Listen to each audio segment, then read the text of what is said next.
Behold, it is I, your internet friend Jeffrey K. Horcrims. I am joined, as virtually almost always. Virtually? Bird-chually. Bird-chually? I'm joined as Bird-chually almost always. Bird-chually, that sounds like... Bird-chually? Bird-chually glass. I'm going to do the fucking introduction. Hello.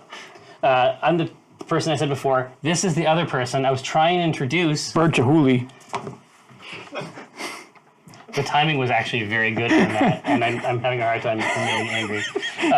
This is Eric Benson. You know him, Azerbaijan, right? Edge Benson, Taurus EJB. He is our brewmaster, as he has been low these many years. What is the purpose of the program that you have stumbled into, Acquisitions Intoxicated? It is to give to you that which you already own, the art and science of brewing. It's a powerful tradition. We're also going to drink in the middle of the day, which is fine. It's true. We're going to drink with Aviv Orr, whose work you may be familiar with from the Acquisitions Incorporated official Dungeons and Dragons book, which is delicious. We should put a camera on Aviv. Oh, no. I'm gesturing sort of. There. Is that? Is there a human? This is the person I was talking about before. Is there like a blue bar? Is there any Aviv visible at all? There is some. I think I'm hidden behind that somewhere. The truth, honestly, folks, is that you would be annihilated. If you were exposed to the entire Aviv at once, you would be burned alive. And so it's something nice we're doing for you, frankly, gating it in the way that we are. So there's a bunch of rituals here that you are going to be party to. No, don't celebrate. One of them, generally speaking, has a shame element for me. Love it. No, I don't. You haven't been shamed in like months ever since we got the new machine. You've been fucking around the roll. Are you getting shamed? Oh, thoroughly. That's fine then. Yeah, it's fine. Yes, this is what I mean. Everyone else has a great time, and then I'm in torment. But like I was saying before, so you already had a sample of Hexcalibur. Yes. You had an opportunity to see its true power, its dark richness. But I was telling you that functionally speaking, I mean, among all the other weird things that we do here, we operate a kind of very, very small scale, like 2.5, 3 gallons of beer a week brewery. But let me show you how we do all that stuff. Have you ever had any experience in this context? I've only had experience drinking beer. Okay, marvelous. You're halfway there. Awesome. Yeah, I mean, ultimately, you may find yourself intrigued by the possibilities. So, what sorts of beers do you like now? If you sit down at a place, yes, because you were from what I understand is called the Ook. Yes, the Ook. That's how we pronounce it. Yeah, nice. I love it. If you see something there and you're like, oh, thank goodness, like you see it on the list or on the tap handle, you're like, thank goodness this liquid is here. I'm going to drink that. Like, what would that be? Like, what would your first or second choices be? Usually like an amber ale. Oh. Nice amber ale. Well, yeah, exactly. So this is a beer. This is a welcoming beer. And it is this beer is a friend. Functionally speaking. I love friends. No, an amber ale is just like, it's like a drinking buddy that is consumed by the process.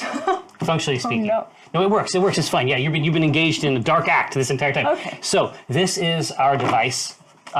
This is our sort of like crucible, essentially. They call this the step filter. Okay. It looks like a complicated hamster cage, basically. Well, no. If you want to, speaking of hamsters, here, let me get. Are they part of the process? Yes, vital. There's a lot you don't know about beer, and we're going to ruin it for you. No, here. So this, you won't be surprised to learn that grains are involved. I know that. Yeah, exactly. Yes. But check this out, because I mean, on the show, I always like go wild on the grains, but they may think that it's a performance that I'm doing for their benefit.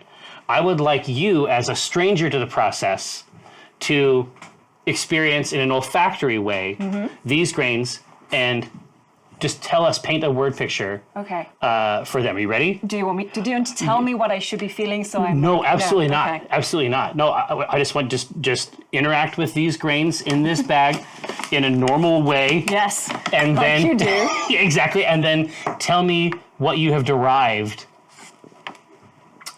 It smells woody. Yeah? Yeah. Nice. Oh, you're waiting for more? Oh, no, please, yeah, as much as you can derive. That's all I'm getting. I'm sorry. No, it's fine. I'm kind of waiting for the hamster to jump No, out. it's cellulose. I mean, the wood is going to be fine. Yes. So, but for me, the main thing that I pulled out of it, I would say is barn. Okay. I would say there's a pronounced barn. Barniness. Good, that's what we're going for with this. A pronounced barn element. And so, as the Acquisitions Intoxicated Brewmaster, Eric can tell us exactly what is inside this bag that's cracked. So this is Peril Scope, which was a French saison that we are mimicking. Oh, nice. And okay, so as a French saison, the top like 3 tasting notes for a saison are like goaty. And I'm not making a joke. Like, it sounds like something a person would be like, tastes like goats. Like, as a joke, that's considered an in-style flavor. Right, for and that's a good thing. You want your beer to taste like goat. Yeah, exactly. Okay, As a goat that has been wrung out. A ghost or a goat? No, I wish it were a ghost. I messed up. We can make it happen. We can make it. Listen, we can make. I told you what we do here. We can make whatever kind of beer we want. We can incorporate spirits. But yeah, so what all is in this saison? Because it's mostly like there's no. It's almost 100% two row. Yeah. And a little bit of acidulated malt. Okay. That's it. Now, for our friends at home, and also possibly for Avivor, possibly. We don't know what you're talking about. Artist extraordinaire, acidulated malt.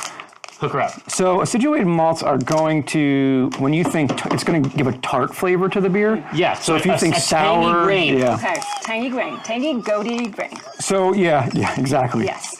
You got it. You're ready to be here. Done.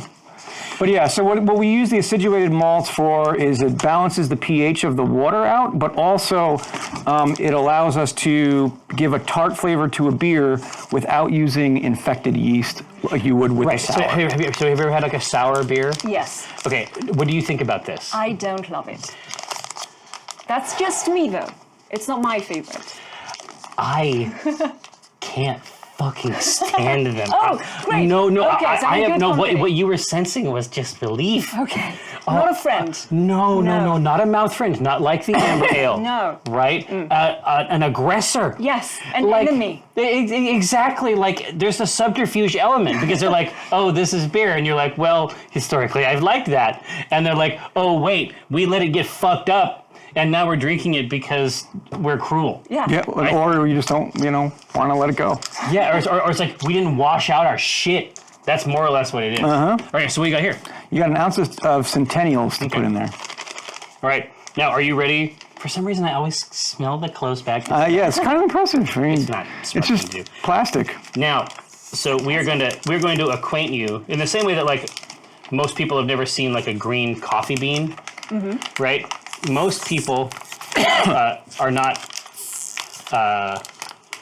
intimately acquainted with hops. No, Spidey, Jerry really does hate sours that much. It's not just because Mike likes them. No, I have tried. And Mike hates beer and loves sours. Like, for me, it's just like, oh, I'm actually just going to start with trigonometry. Like, you know what I mean? Like, here, I was just going to say, so. Ooh. I kind of like the smell of it. No, there's nothing to hate about this. Yeah. This is like a lot of flowers squozen into pill, shapes, right? Basically. So how much of this goes in? Whole thing. Oh, really? Give it an ounce. In the first cage? That's it. That's all the hops we're doing. We're going to put cocoa nibs in later and that's right. some candy. See, now we've got our attention. Yeah. So is this Hexcalibur that we're doing? No. Oh, okay. We're going to drink Hexcalibur. And do something else. Exactly, right. This one is called Peril Scope. So the channel also names, they also name the beers. And so our cool list of all of our recipes is actually just a deep roster of cool puns, basically, that goes back like 2 years. I love it. All right, now, as I suggested before, there is a possibly pronounced shame factor. I think you're over-exaggerating this. Well, you have to understand. So we have like the second version, like the sequel to the brewing device. I showed you that sort of like aperture in the front of the bar, basically. Yeah, we can see it right there. the first version of this looks like a fancy device. Sure. It's got like curved edges. It looks like it was made. Screen. Oh, indeed, Yeah. a twisty knob. But the old version of it that I backed on Kickstarter. So it's like a local company. When you've been in town, have you been to like a Gasworks Park or anything like that? We went in Fremont. for like a day. Oh, okay. Then you haven't seen this. No. This is weird stuff. If you do, I was suggesting that you head down to Ballard, and then the path that we author for you, should you choose to accept it, will almost certainly culminate in Fremont. So the path. I mean, imagine like a Lord of the Rings style map with like the music is swelling and there's that like checkered sort of line. Yes. So it starts in Ballard and then it goes to the realm colloquially referred to as Freelard, which is not a real term. Nope. And then down you get to Fremont. This is that sort of middle, that no man's land in the middle. But once you get down to Fremont, you're actually not terribly far from where they make these devices. It's a local company. It's We can get cool. one and take home. Exactly. Yeah. Pick up, bring home. Yeah. But here's the crazy thing. The first version of it, the one they put out on Kickstarter, is not made with what I would call intention. It is an awesome machine, and we made a lot of beer with it, and I'm overjoyed to have had an opportunity to use it, and they've been very nice to us as well. But the first one is essentially a metal box that is intimidating. It is ungainly. And like I say, this looks more like a human device that is welcoming to one. But last time, so inserting the step filter into the device has historically had a challenging aspect. This goes in pretty easy, but the other one had like this very specific aperture on the back that had to go like on this post inside the machine. And it was like a midair refueling that I had to perform in front of, like in a studio environ. Yeah. And it's like, I still have... Stop stalling. Okay, so they, like I told you, there is a shame factor. See, Ibaka says the previous version shamed Jerry almost without fail. So Was there like a collection video of all the times you couldn't get it in? I feel like somebody should have made that So already. here's what happened. Let's hear your version. Exactly, the authentic version. Yes, the it's authentic like my version. story. Yes. No, I eventually got pretty good at it. Like I had a pretty good ratio by the end. By the time it was time to switch devices, and it's easier, but I have still found some way to fuck it up. And in fact, that's a great sound. So is there a camera that looks down? Because you can see places where I have actively damaged. Damn, what are you doing down there? I just see your head on the, over I don't feel like anyone else's What the machine fuck looks is like going this. on with that? I don't. It looks like a raccoon. Yeah, I'm trying to figure out what you were. I mean, I know the grain smelled good, but damn. It looks like a raccoon. I mean, it looks well used. You use it often. That's fair. That's okay, Jerry. I treasure you. I honestly think that you're a great person. So let me go over here and let's see to what extent I can introduce this in the device. Oh, and you should know this as well. Our friend Clues that made our bar setup also, because of this process, made me like a kneeling pillow that I try to incorporate, whenever I'm doing it. So is the recipe all synced up? Oh, yeah. With the thing, all right. Oh, yeah. I'm just looking at the shame Do you notes. see the anticipation? Like the carnal anticipation? Look, dude. Be cool. Hey, I'm not. It's the chat. I'm here to support you. You're just riding along with. Thank you, Increase Blue. That's so sweet. Oh yeah. This is a rad channel for sure. I literally just noticed that it's running there. I'm very happy that I didn't see it until now because it's very distracting. No, it's very intimidating. To be sure. All right, here we go.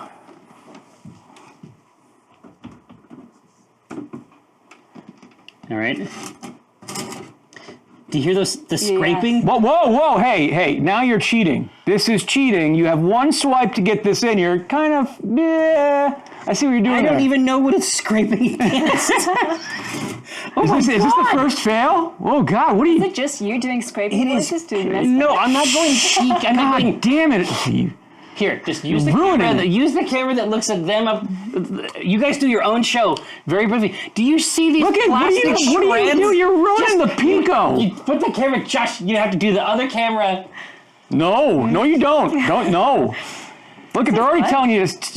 Shit, you went on tilt. It's being shredded. What did you put in there? A freaking army literally knife? just a metal. Did you make sure to take the hamster out before? The hamsters, as I told you before, the hamster's a vital part of the process. The hamster's a collaborator. Yeah, just make sure Yeah, he knows it. All right, I mean...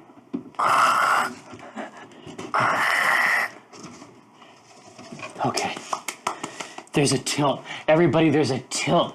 Once it's in, just understand that there's a tilt factor. I figured it out now. Listen. Obviously, next week it's going to be fucking incredible. Hey, just, get it off your chest. I need a drink now. Yeah, I think you do. That was 10. That was scary. That was frightening. All right, signing bonus, stuff for blood, periscope, perfectly. Talp, we will try and figure out when we're going to do this at a PAX show. We're trying to figure out the schematics of how it would go about.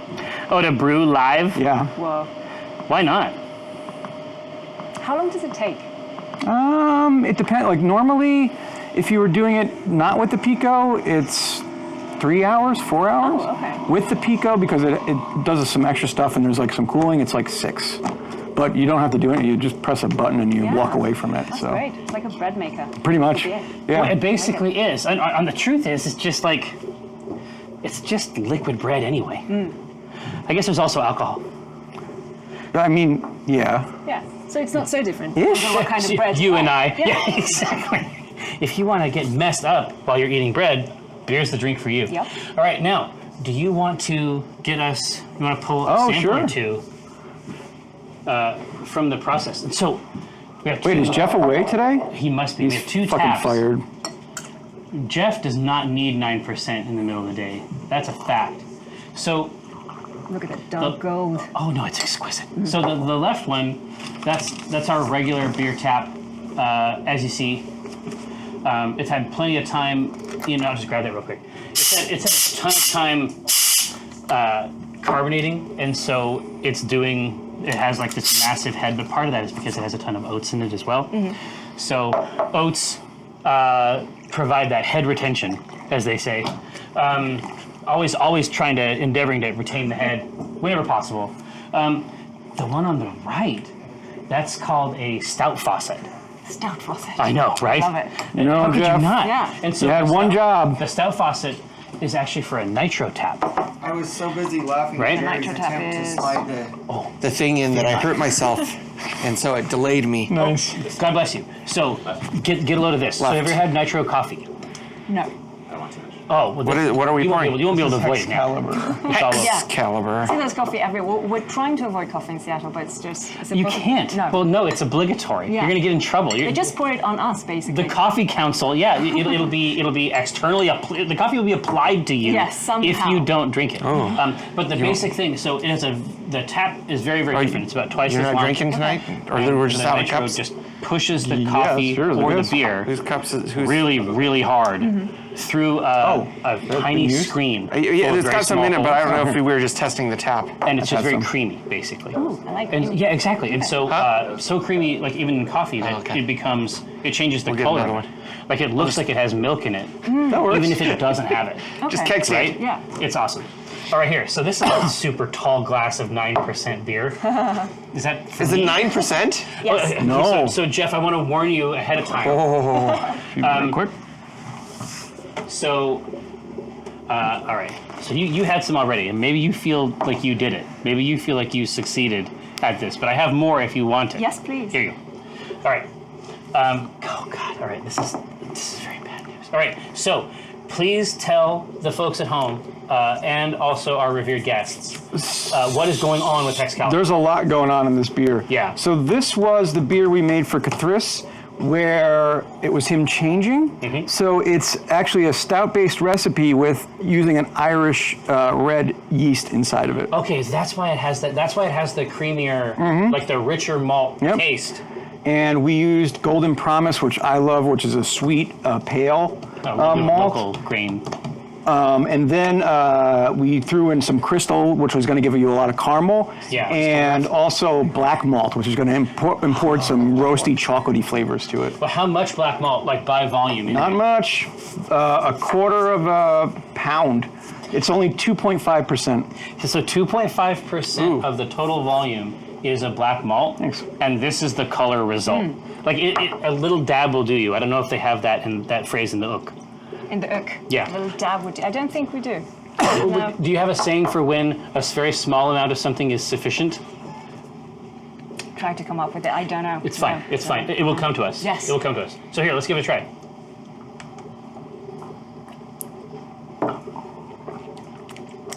That's so nice. Ooh, So we had taken a sample. that's yeah. We had taken a sample before, and I was like, that's very good, but I don't remember what percent it was. And I suggested that it was between 8 and 10. And it is, in fact, 9. But it has had enough time to rest and integrate itself so that even at 9%, against the sweet malts, and It's there right at the end. it's there at the end. You know that it's there. It's there enough to be like, okay, well, I need to be as careful with this as I would a venomous snake. Yeah.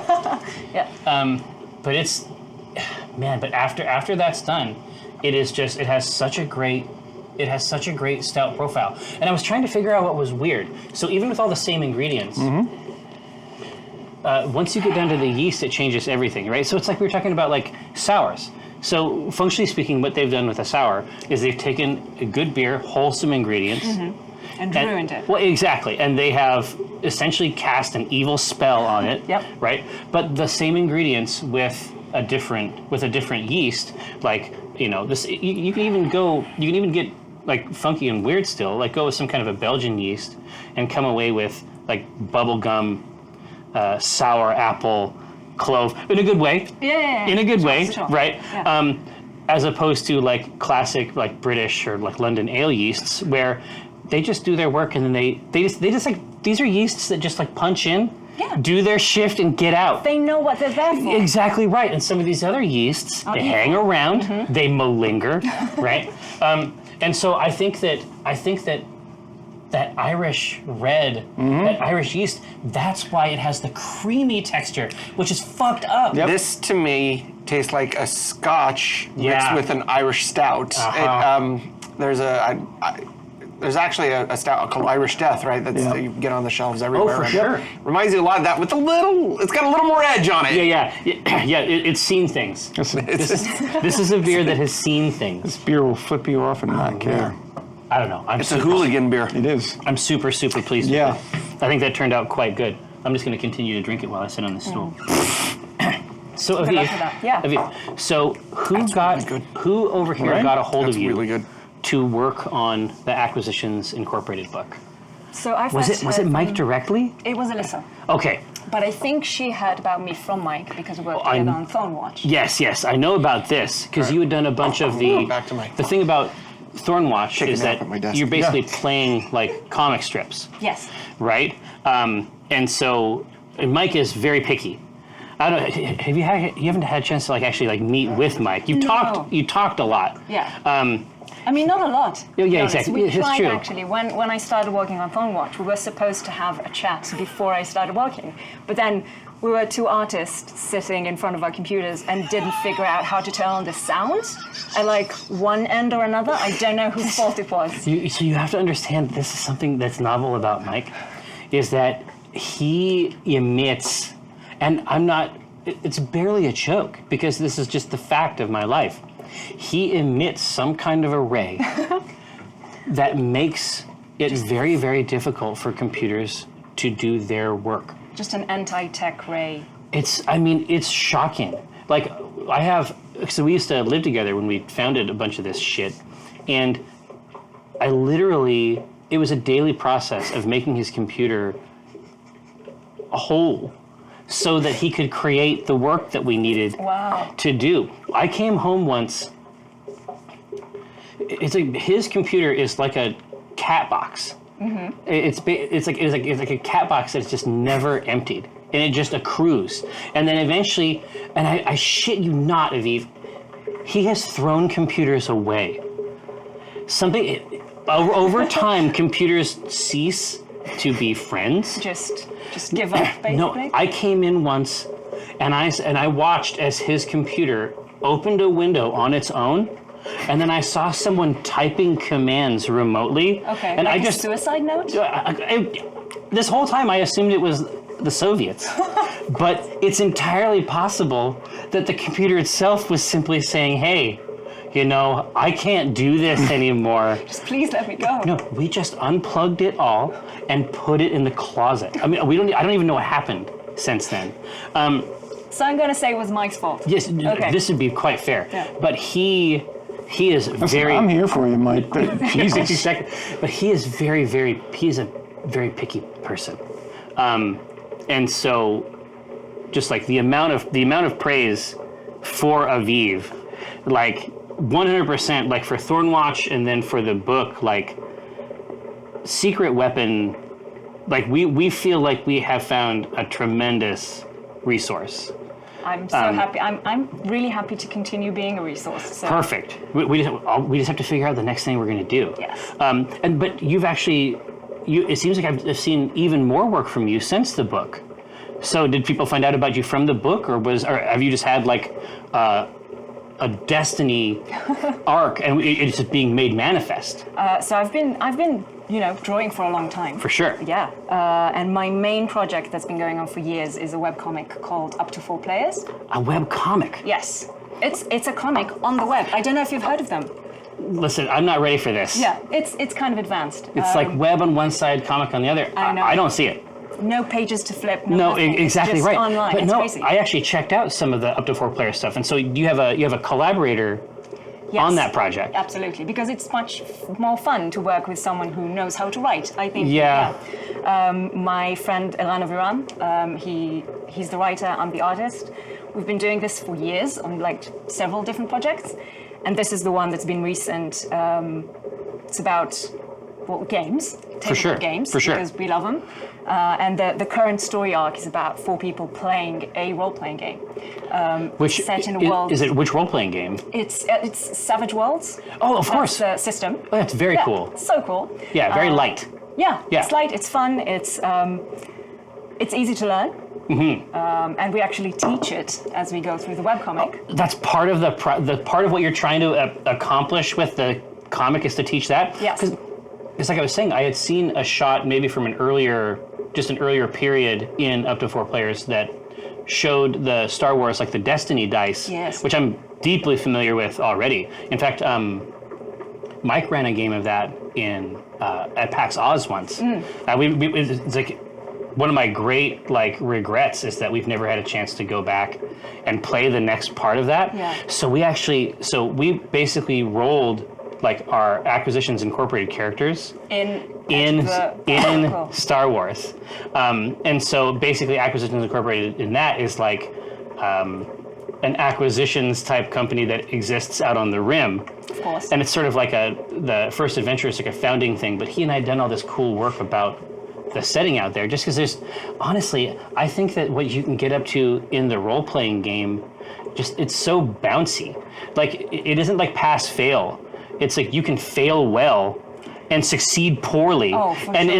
it's just like the movies. Yes. Like I like the type of dice that they use in Edge of the Universe and now in the Genesis system as well. Yeah. So cool, so much fun. yeah, it's like divination. Like when you throw a bunch of these dice in there, it's just crazy pants. Yeah, so cool. So when you were working for, I would say the main thing, there's a bunch of your work in the Acquisitions Incorporated book, but inside the book, the main thing that we were working with you on was to define what we sort of call like our canonical characters, Yes. right? Because we were trying to introduce a bunch of stuff that we had suggested things about it in like the C team, where inside Acquisitions Incorporated, there's basically like clerical roles, you know what I mean? Like office jobs, Yeah. but that exist like in a D&D, like in a mystical bureaucracy type sense. And it was really important to us, like in the C team, they'd taken some of these roles and they were sort of able to personify them. But we knew that was going to be a super heavy lift because it's a new idea for, if you weren't familiar with us already, that's a massive idea for D&D. I mean, back in the day, they had kits and stuff like that you could specialize into, and like fancy classes that you could only do after you had checked a bunch of initial boxes. And like, class. yeah, exactly.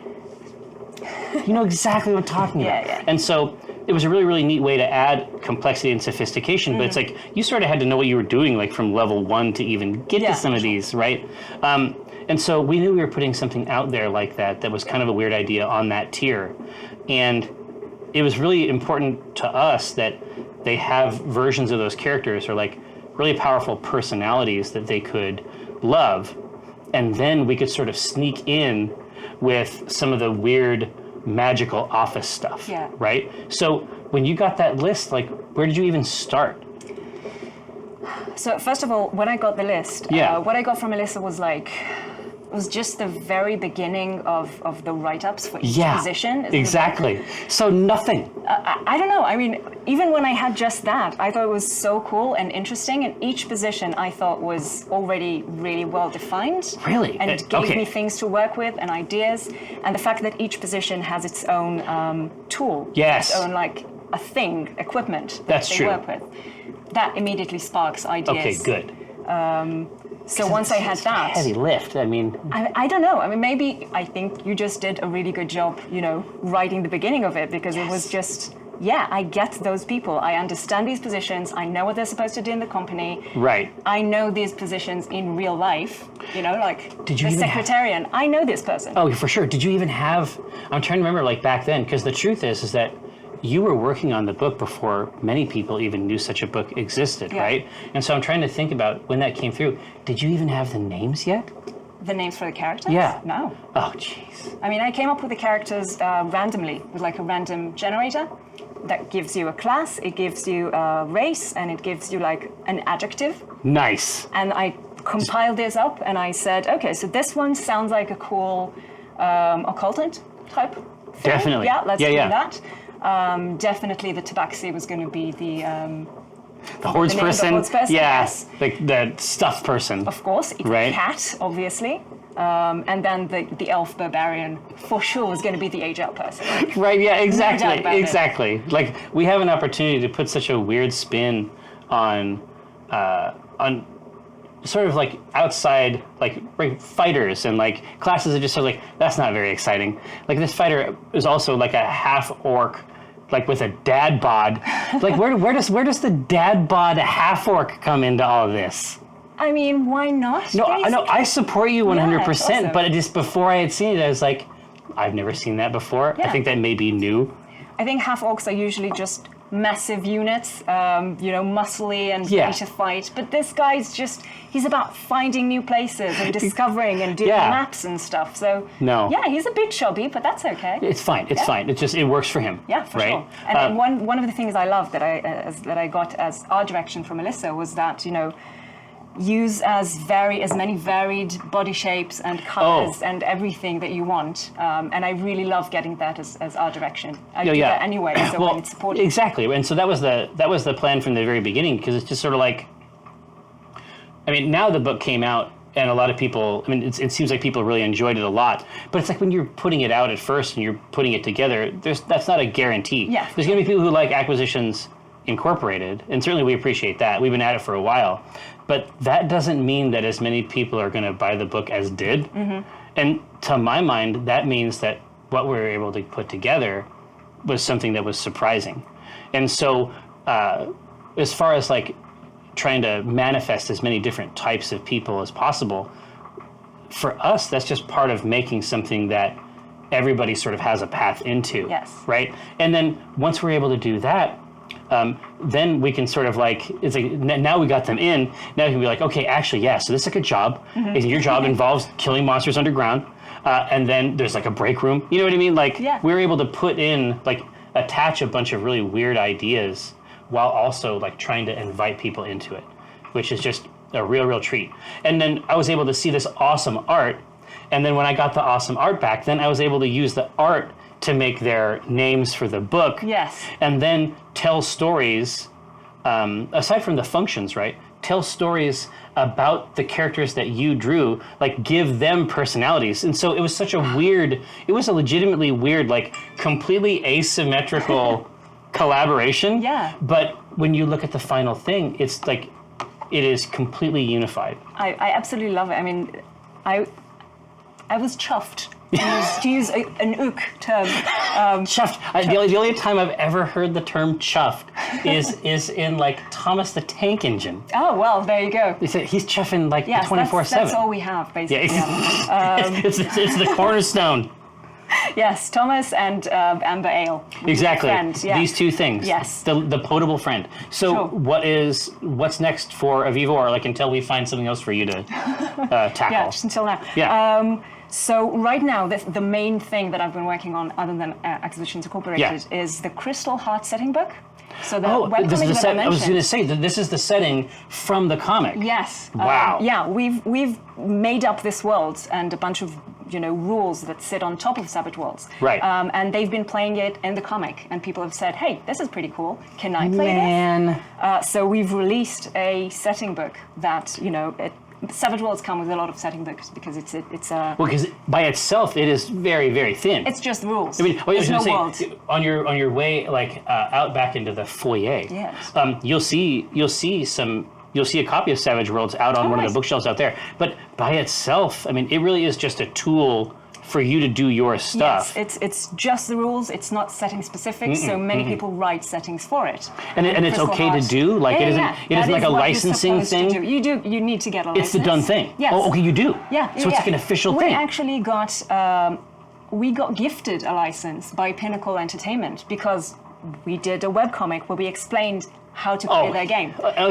Endless. Yes, they loved it and said, "Hey, there you go. There you go, a gift." And we were so happy. Again, chuffed. Well, I was just going to say, to get this. how long is this fucking...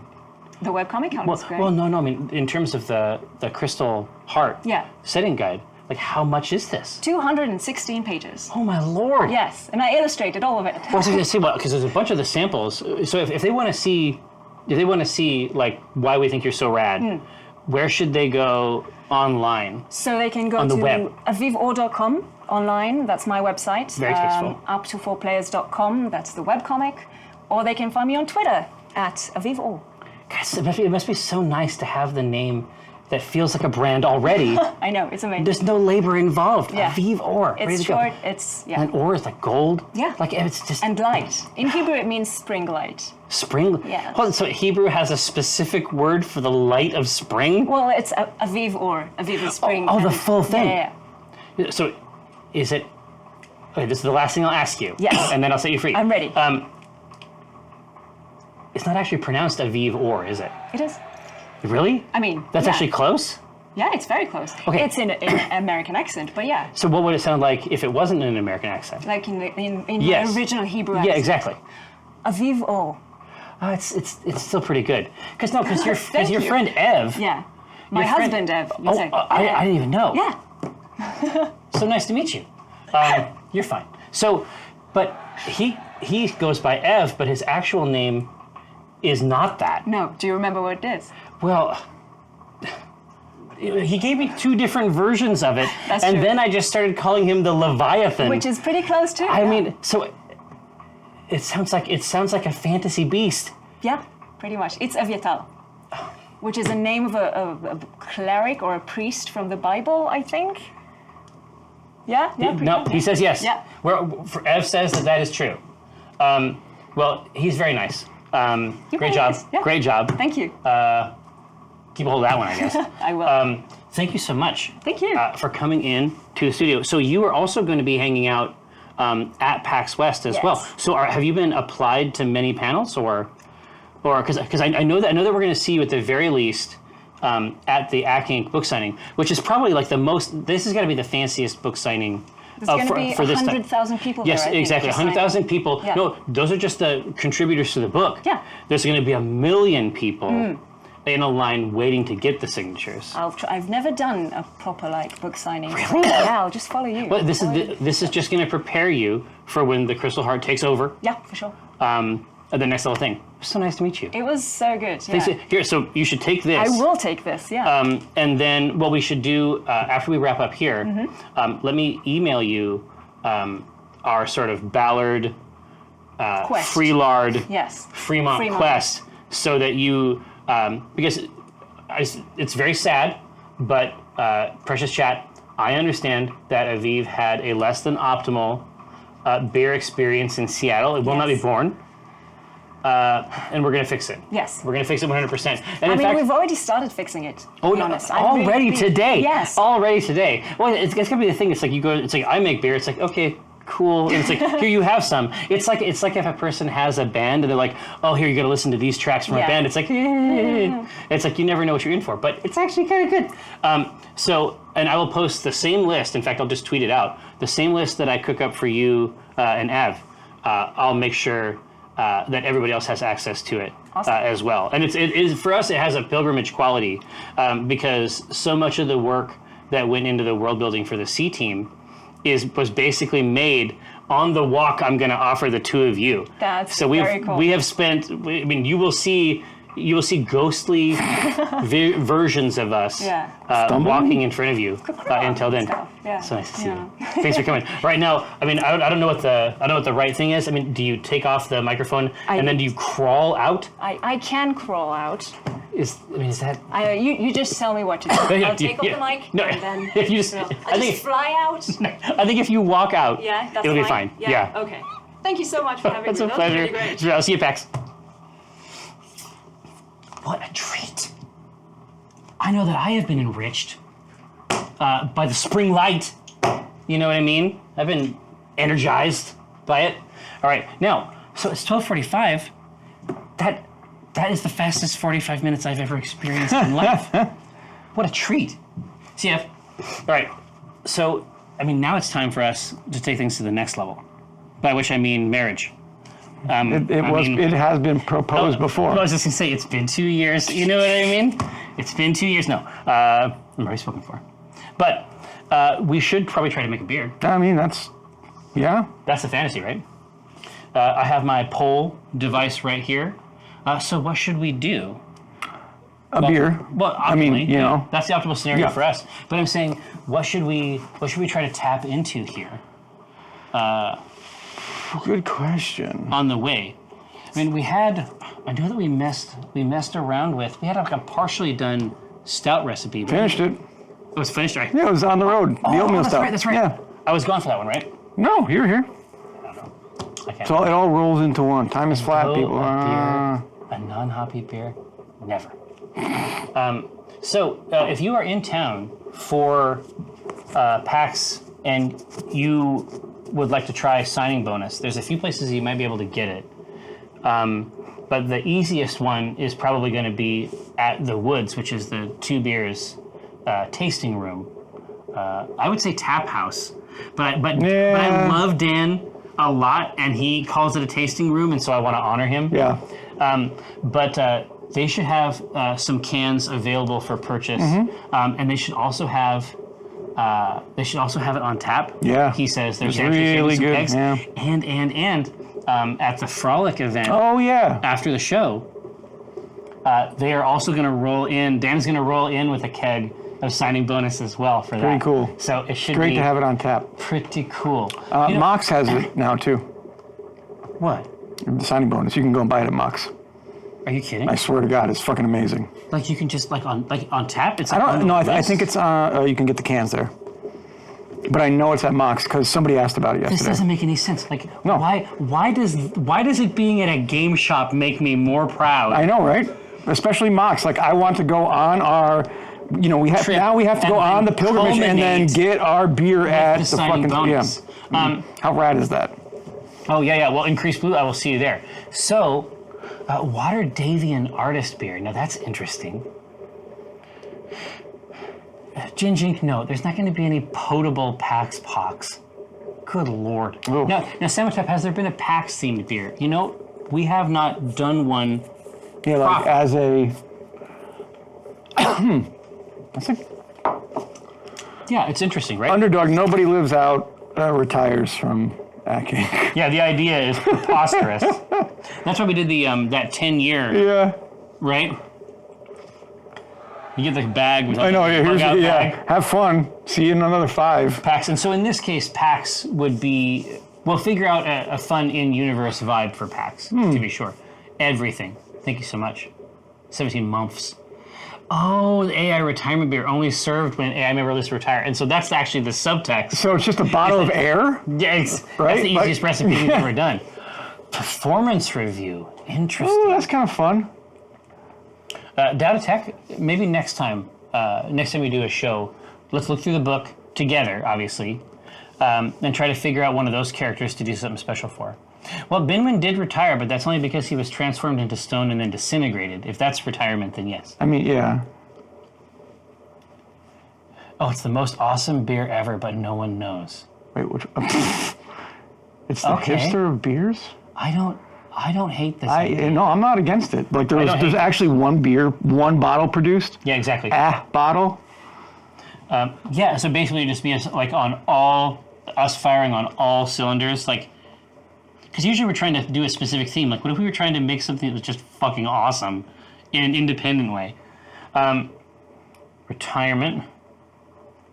Okay, easily done. I think I need one more. Mm-hmm. No, so Graham Baxter, would a PAX beer be a job fair? But understand that is what Liquid Assets is. Yeah.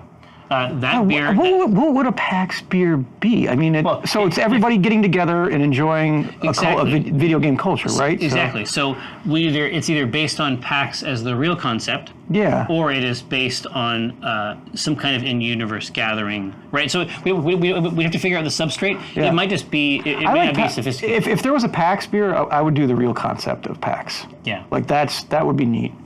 Here we go. But if there's an in-game, that would be a Here, let's just jump in here. yeah. It's been an AI firing beer.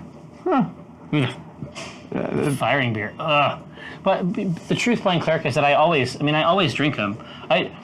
Wait, which one?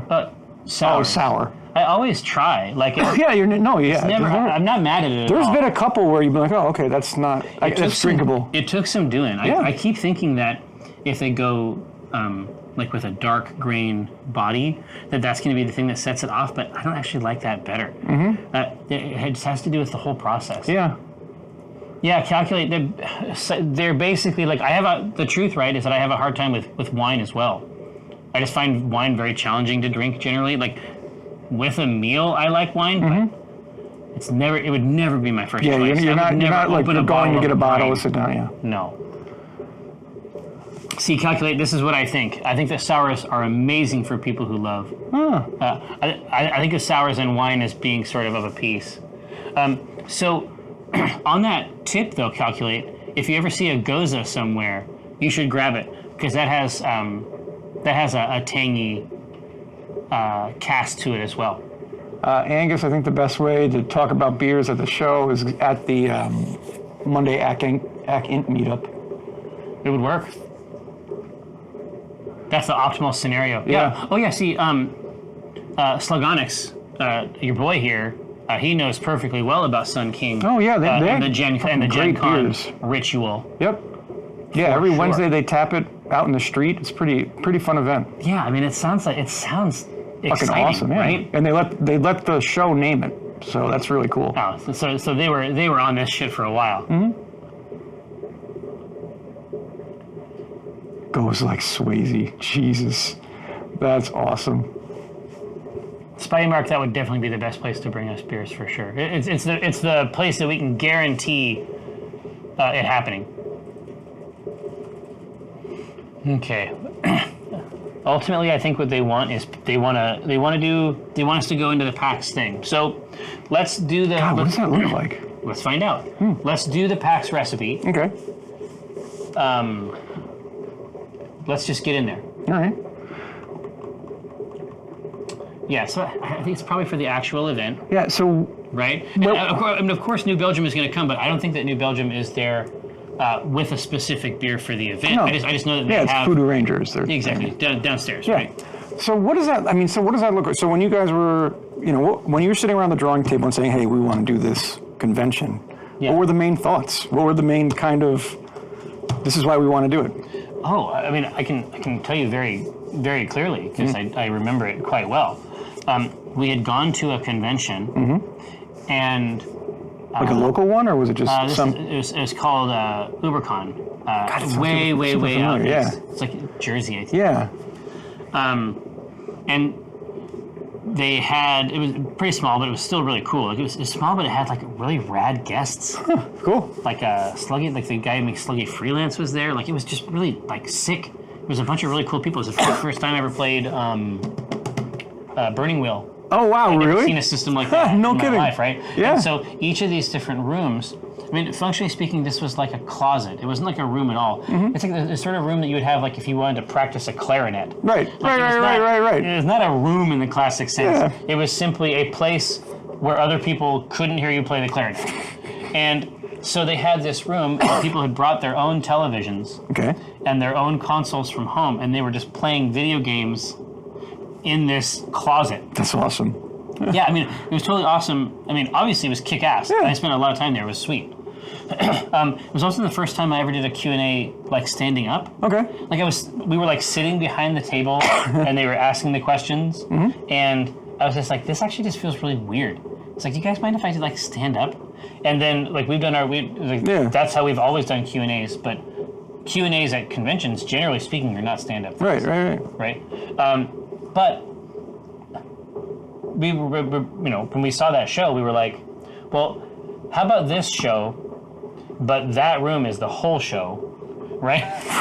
We're like, that closet where everybody brought their stuff, let's quadrant one enhance. Yeah. And then have that out there. But I'll also have the tabletop stuff. Also have the rest of it. Leave the rest of the stuff where it is, but make the video game part much more vast, more grand. Right. Seems to get Look, yeah. did fine. But that's the idea. But if the idea is that everybody can get into it, Right. it can't be an IPA. No, If it we're has to be making approachable. If we're making a good beer that everyone could have, because it's a really big deal that everybody be able to have access to it. Right. Right. Just as a concept, like sharing the same drink with a person is a pretty old magic.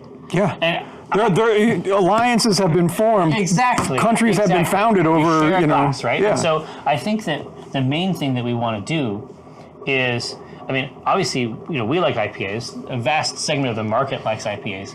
But what if there was something that we could make that that just operated in a different way, stylistically? Yeah. So it probably couldn't be a saison. Like, there's lots of great beers that everyone enjoys. I mean, we always talk about, like, German beers. There's these beers There are reasons. kick ass. Yeah. Like, there is a reason why people have been It's like drinking them for hundreds take a of years. Hofbrau, right? Like, that's a beer that the IPA drinker can drink, the Coors Light drinker can drink, Exactly. But it is not without art. No. Right? No, I'm saying it's approachable and it's accessible. This is what I mean. So It's like another good way to look at that is a lot of people have probably had Yingling, right? Now, Yingling, oldest brewery in the U.S. But what's really great is craft beer drinkers can enjoy Yingling, and the guy drinking Bud Light can also enjoy Yingling. Right, because it's excellent. Yeah. Right. Anybody from all these different spectrums of taste can get around that flavor. So what styles do we want to throw into this pot? And it's like, Aviv is not wrong. An amber ale is baller. Yeah. I mean, right?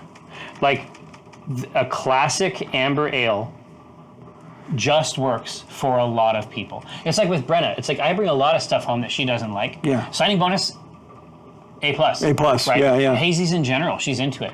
well, because they're approachable. This tastes like a glass of fruit juice, Yeah, exactly. A lot of people can access that without being scared of it being too bitter, without, all these other It's kind of interesting. It's also, it's gates. interesting and new, right? Yeah. So, in terms of style, amber ale, I think, is one thing that we could inflect. Do we want to grab from Germany Absolutely. and flex on our boys? I think a Marzan, it's not March, right? But The Marzan style, amber, malty, incredibly malty and approachable. Yep. Is So Marzan, that's a classic. I mean, you can see it in the glass, right? Yeah. It's going to be that sort of small, rounded glass mug with the sort of convex circles around the edge. exactly. It's not completely opaque, Nope. but it is dark and rich. God, and the Helles is also a great one. So too. what is a Helles? This is that traditional German lager that you see, light in color, yeah. crispy, dry, clean. Just a very smooth beer that you can have any time of year. It's great sitting out on your back patio, but it's also good, when you're at the pub having a pint. Yeah. So let's put these three out. So the amber ale, obviously that's rich, much malt forward. Marzan, sweet, dark and rich, and then the Helles is the crisp, clear Yeah. side of this thing. Take a look. Got some. Yeah, we're trying to give you what you want, Schubert. Yeah. Beckenbauer says, when you order a beer in Bavaria, you mostly get half a liter of Helles. Yeah. But think about that. That's everybody goes and drinks It's it. synonymous. It's literally the same concept. Everybody can come here and drink this, and And it's you're gonna so good enjoy it. And sweet, right? God, I think that's a rad choice. We the can't, more and more, the truth yeah, I is, know. The truth is we can't lose, but the main thing is we want to make a potable version just of that nexus, that coordinate where people can meet, right? Exactly. We want to make the material component of that nexus. Yeah. Yeah, I had a beer when I was at the Hofbrauhaus. I'm certain I've told this story before, but I had a beer that I had to lift it with both hands. So just the giant liter. It was so big.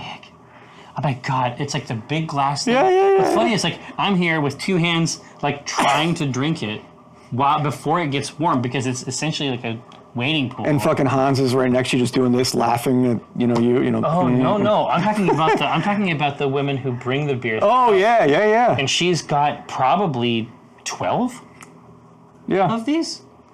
12, and a pretzel. I don't know what the fuck. Can't forget the pretzel. Come on. Well, they had the pretzel humidor. I'll never forget. Shut the what? This was in 2003, and I am already it was like fascinated. It was a place full of pretzels that had a door. Okay. Like imagine it's true, Aviv. And you just picked it off the shelf, and it was just like, Well, no, this one's a little too big and It wasn't a like little that. No, oblong you type didn't- of thing. These ladies are not going to let you choose your pretzel. That's I mean, the type of place this is. but there are actually. So the reason I ask is there are some awesome steak places in New York That let you point at beef. No, you go into the freezer and you pick out your slice. That's pretty funny. It's amazing. Anyways, crazy. but back to the humidor. I want to hear about I'm this. saying glass windows. Yeah. Right? And then a regulated environment inside. So many pretzels of Just to keep of such the- volume. Exactly. That there's a physical door. Like there's so many pretzels. There's a door that you open to get inside the pretzel zone. It was nuts. If I can go, we have talked about taking a trip to Bavaria. Our good friend Christian Franz has already mapped out his version of our walking brew pilgrimage. type of Yeah. thing, And so honestly, we're super excited too. So PAX is basically, the way that I've described it historically is that PAX is a convention of conventions. Some of the conventions only have 2 attendees. So it's just conventions of varying sizes, and some of the conventions are just a couple people who haven't seen each other for a while, and this is their show, where they get to hang out and do stuff that they like, right? And so I attend, over the course of the weekend, I attend many unique conventions, right? One of the conventions that happens is in the Sheraton bar every night. That happens a lot. Yeah. I spend a lot of time there. But that's also where I met our friend Christian and Thomas. And so we figured out that we're all into war games, and we've been talking about playing war games at PAX for months. I mean, since Unplugged, right? Yeah. I'm really, really excited about So this show. it's not a convention, it's war. Christian, we're coming for you. Yeah, 2v2. Brotherhood. It's going to be real. Now, look, they bit on the Hellas. I'm perfectly fine with this. Right. So I love that concept. I mean, it's so easily So dig in there because approachable. we'll be able to make something really, really good out of it, right? Whoa! I got the biggest mouse pointer ever! What the hell just happened? Dude, that mouse pointer was... Oh, here. Was it here? Was it the thing... Where you, I don't know, but did you see that? It was like the spirit of It looked like your mouse- Krahulik came into my No. It looked computer. like your mouse pointer had like gone to the gym. Right? It got swole. It got cut, Damn. yoked, as they say. There we go. All right. So give him the text right from the page. I love, let's really break this one down. A clean, malty, gold-colored German lager with a smooth, grainy, sweet, malty flavor and a soft, dry finish. Subtle spice, floral, Yeah, so a little herbal hop. So subtle spice, floral, herbal. Yep. That's because these are noble hops. Created at Spaten. So, yep, When? 1894. God. Pretty cool. But Spaten is still a fixture. Oh, yeah. But they invented a style that's now, like, they put out a beer that is a style. That's How cool is that when you can say Hardcore. you can literally Yeah. pinpoint to where this was absolutely. created? All right, here. So how do we get there? Oh, let me tell you, friend, it's gonna. First, we're gonna put a new recipe up here. Yeah, Mike. Yeah, Mike is always wherever. It's like wherever two or more are gathered in my name, Dan Baxter. It's like Mike is always there whenever technology is getting fucked. He is always emitting his rays. Oh, Beckenbauer's dad used to job at Spaten. What? Yeah, when he was studying in Munich Well, that's fantastic. or München or Monaco di Bavaria. If you're taking the train in, That's what. Yeah. if you're taking the train in from Venice, you might be late. You might not. It's a very near thing. You may not even get on that train because it doesn't say Munich or München. It says Monaco di Bavaria, which I think is a different place. But these are just the different Are you names. sure? I mean, It's a real nightmare. It's like, I mean, I made that train. Yeah. I actually I did got on get that shit. train. That was like 15 years ago, and I'm still stressed out about it. No, Graham Baxter says, is it weird that as we're designing this beer, I'm imagining a PAX beer garden where Bleth, a gigantic owlbear, is serving the table. Listen, squad goals. That's how I feel. Happens. Felice. Now, both names mean place with monks.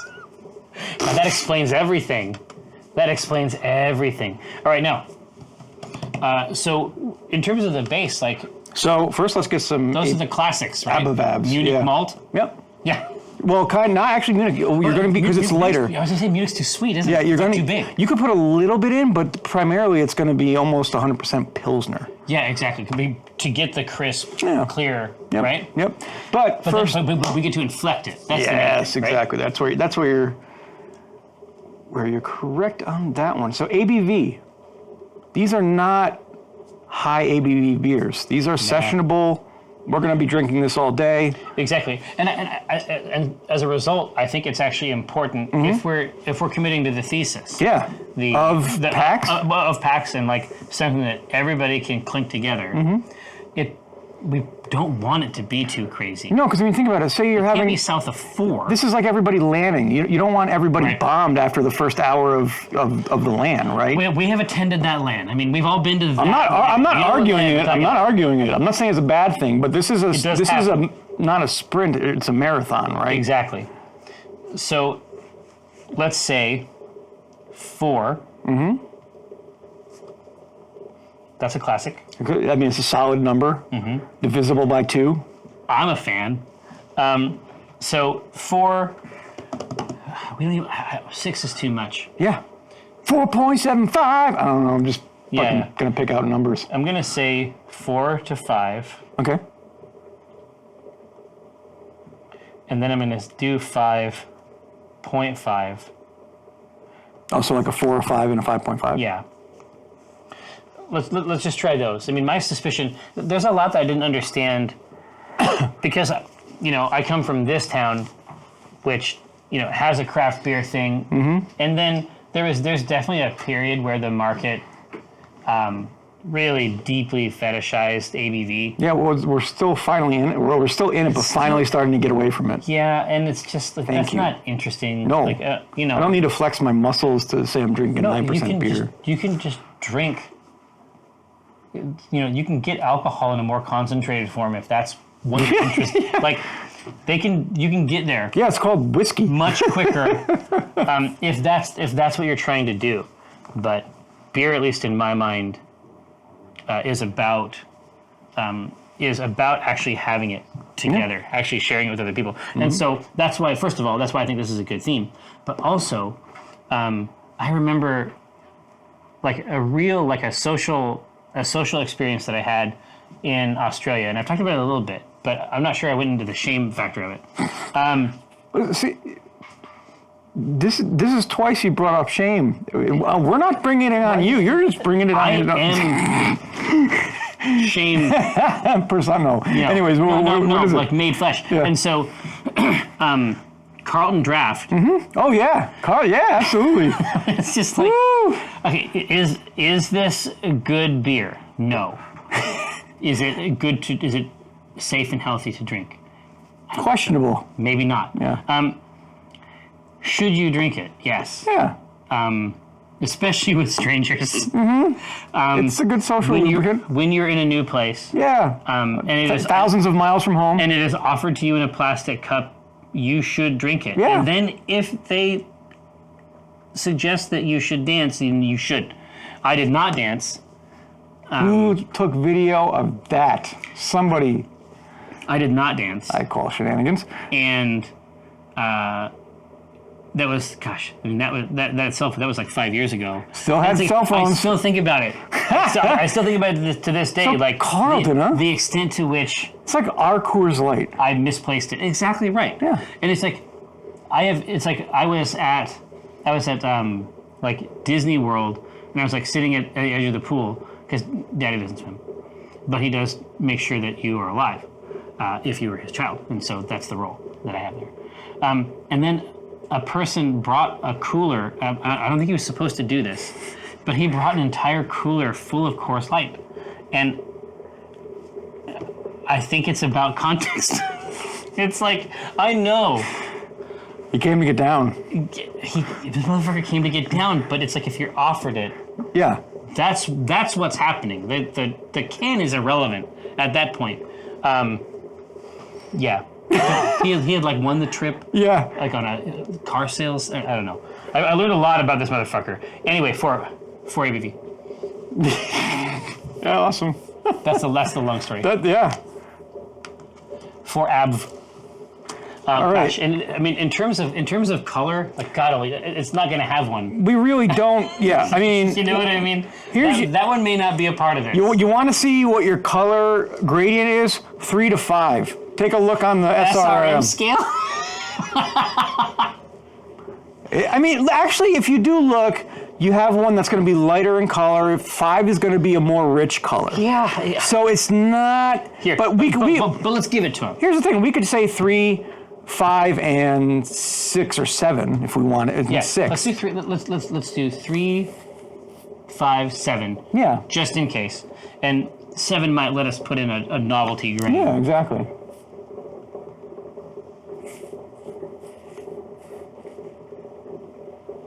Okay. Take a look at that. Shout out to BattleTech SRM 6.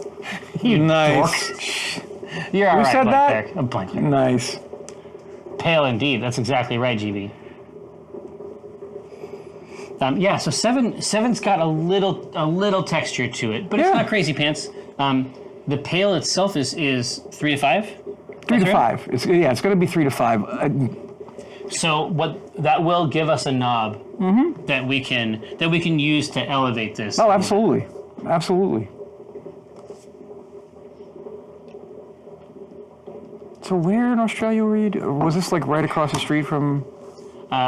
No, it was kind of fun. So after the first PAX Oz, I was actually there with my whole family, and I knew fun. my whole fucking family. Like, Yeah. So Ronya and Elliot and my mom, and then Brenna's parents.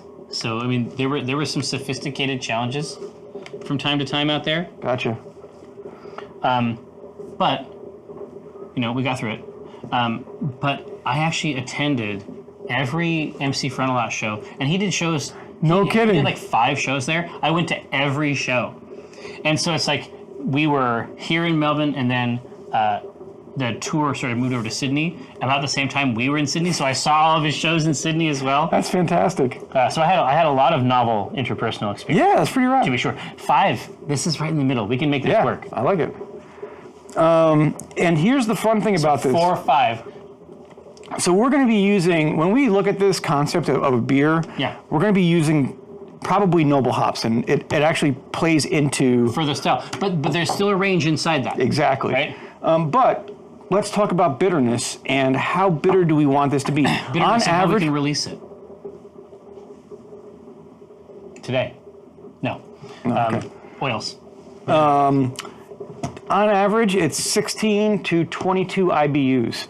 Now, what does that mean? So take that into the PAX concept, right? Mm-hmm. Do we want the malt to be kind of more forward, or do we want this to be pushed a little more into that pale ale perspective where you're getting a little bit more bitterness into it? How does that work with...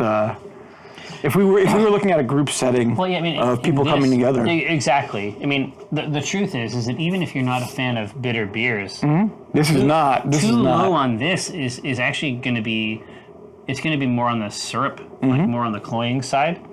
And then even at the highest range of this is just, it's just a classic profile. There's nothing too crazy about it. In terms of the theme, obviously, we are offering 18. Which, historically has had a PAX connotation. Consider it. I like... Yeah, Niekman, Front's still making records, for sure. Yeah, really? Uh-huh. Huh. Yeah, he's had some really solid ones. His last 2 have been great. I was always a fan. Yeah. Pearl Chaser, my headcanon is that 18 is at the retirement stage. He's out the pasture? No. It's stud. Yeah. Yeah. So do you prime him at that point? Like, I don't want to think too hard about it. No, I'm saying number-wise. Like, how do you multiply that? Is it 18 by 18? Is it 18 times 2? What number do you get when he's out to stud? I don't know. There's a lot to think about. Yeah. Go down that rabbit hole, people. 18 got younger. See, but Pearl Chaser, that's only extended 18's career. You got to think about it like that. Yeah, the lower number, exactly right, is less bitter in this mix, to be sure.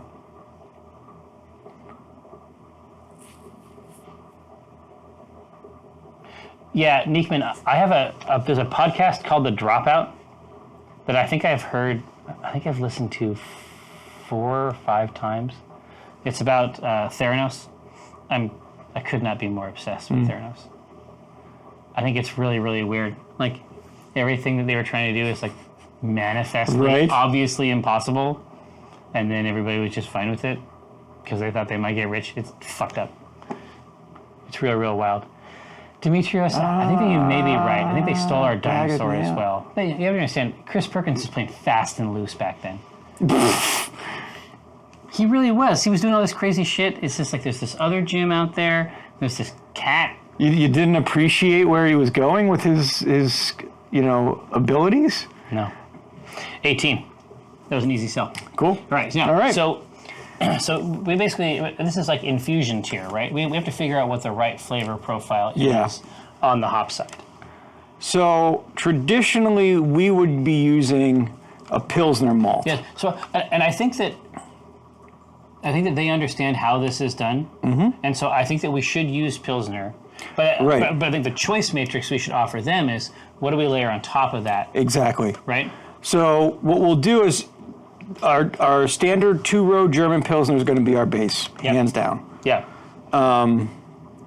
But there are 2 choices that we could put into this Yeah. as more In a choose your own adventure context. in a choose your own adventure context. We could either use Munich malt or Vienna malt, and just a little bit. Yeah. So Munich is going to be that's got more body, right? Yeah, oh yeah. That's a richer. Yep.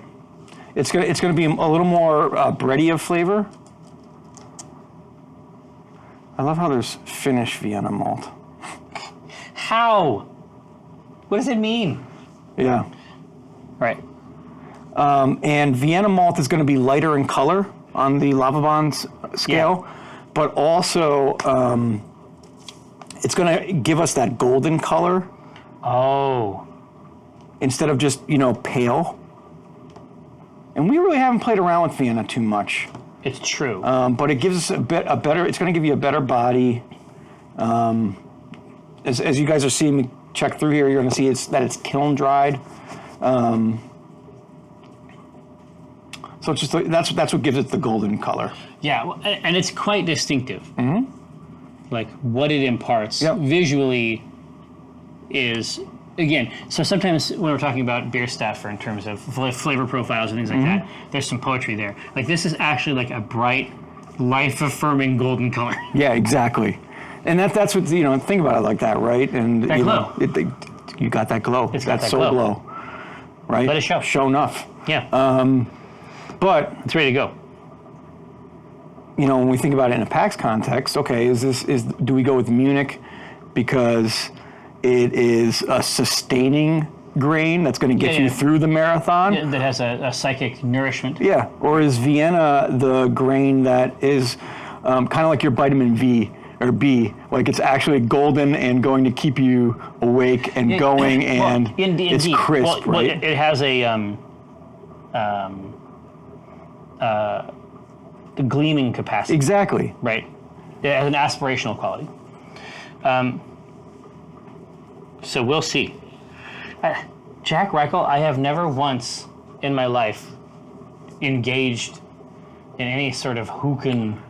I will contrast that. I used to love using hookahs. They're so tasted so good. My friend Pork went nuts. Yeah, they're fun as hell. It's like he went nuts on it. He's like, you have to come to this place. And I'm like, what is this place? And he's like, it's a hookah place. We all just sit in a hook. Yeah. Thoroughly, know. Yeah, but the funny thing is, you would with intention. You would freaking love it because it's first of all, it's a flavored smoke, right? So it's either you get like a pineapple, it's molasses covered tobacco, and everybody socially sits around and pipes off. Yeah. But you do that and you mix it with coffee. That's the traditional thing. You sit back and you have coffee and correct, right? Yeah. So those two things would be in a portion of the Venn diagram, like. That actually makes perfect sense. Yeah, because you're taking a flavored tobacco and mixing it with the flavors of the coffee bean. Yeah, I've never actually smoked tobacco of any kind. So I mean, for me, I don't know. Maybe. But it's a fun social experience. Like you literally just sit around. Oh. And I would not. I don't doubt it. Like I mean, he got like hooked, and I mean maybe like literally hooked on. Yeah. Yeah, on the nicotine. But he was very excited about it for a long time. But the funniest thing was, it's when it hit America, it started out in just these regular hookah. But then, man, did we put every accessory we could figure out? We're gonna attaching shit. Yeah, attaching like ice trays, attaching all this other stuff. Ice trays. Yeah, to cool the smoke down. And all right. it hit this craze, and then vaping happened. So vaping, the flavored smoke is essentially just hookahs. You take it private. Yeah. Right. It's the same thing. It's the same thing. They want that. They want that Vienna. So let's mess with that color. I like that. Oh, what's great is that between the Pilsner and the Vienna, we can dial in the ultimate color, and there's actually multiple possible ratios that will result in the right color. Right, and with the Vienna, we're not going to want to put more than 10%, 10 to 15% in this mix. Because you still want the Pilsner to be because it has to be the base. Yep. Yeah. So let's bring this up to about 4 pounds. It's so funny. Like I know exactly what that is going to be like. I mean, you can give me 5 pounds of that shit in a bag, and it's just like nothing there. Right. So It's like putting a cloud in a bag. this is what we're going to find. So right now we're at about 25% Vienna, and the color is about 3.4. Okay. So we'll add a little bit. We can add a little more, and that's going to get the color up to 4. But So you can yeah, dial it in there in the back. we're going to goose it. We want 5, right? Yeah, we want 4.9 5. is good. So what we could do, Yeah, it's up to us. let's see what happens. Let's See, check. now you're fucking talking crazy again. I know. You're losing it. Hey, listen, No, what is it? What are you thinking about? a Caravienna mix. Okay, so I know about Caramunics. So same kind of thing. Yeah. This is actually a Belgian malt. This is gonna be our X factor of here's your weird choice for this beer. Yeah. But it's going to give us a little bit more color and change the flavor profile a little bit to make it more of a Belgian flavor. So it's Well, going but again, a Belgian flavor in terms of the malt bill. not the weird I don't fruity think we're esters. using. I don't think we're not. No. Using, I don't think we're thinking about a Belgian No, yeast. nope. Actually, or the caramel Vienna.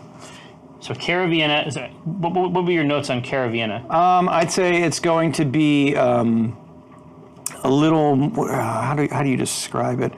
A little more toffee and sweet. Oh, like a candied sugar Yep. type thing. Now there's also going to be caramel Vienna. This is going to give us a small, light caramel taste to the beer, but give us the darkening that we want to see. We're not going to use a lot. So there's Caravienna, and then there's caramel Vienna. Yep. And we'll just go with no more, and we're just going to use Yeah. just these two classic malts, and be done with it. Okay. No. No carafa flood. Okay. And the other thing about either of these is that Oh, no, put a nothing else. Oh, I did put a no here. I'll finish the poll. Sorry about that. Obviously, very deeply shameful.